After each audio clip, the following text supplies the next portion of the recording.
তোমরা কিভাবে সহজে ডেভেলপার অপশান অন করবে সেটা আমি এই ভিডিওর মাধ্যমে তোমাদের সবাইকে বলবো। তো যারা যারা আমার এই চ্যানেলে নতুন সবাই লাইক কমেন্ট সাবস্ক্রাইব করে দেবে। তো চলো ভিডিওটা শুরু করা যাক।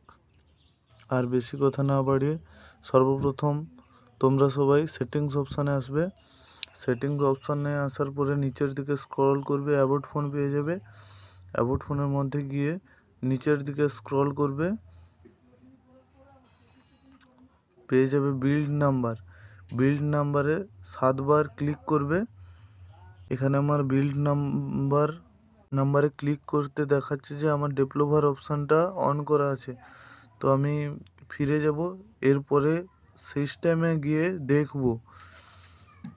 যেহেতু আমার বিল্ড নাম্বার অন করতে হবে না, তো আমার ডেভেলপার অপশান আগে থেকে অন করা ছিল।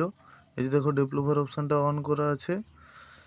এবারে এর মধ্যে এসে তুমি যা কিছু করতে পারো, ডিপি হাই করতে পারো এবং স্ক্রিনের রিফ্রেশ রেট বাড়াতে পারো এবং যে সমস্ত কাজগুলি করা যায় এখানে সব কিছুই তোমরা করতে পারবে। তো ভিডিওটা কেমন লাগলো সবাই কমেন্টে জানাবে।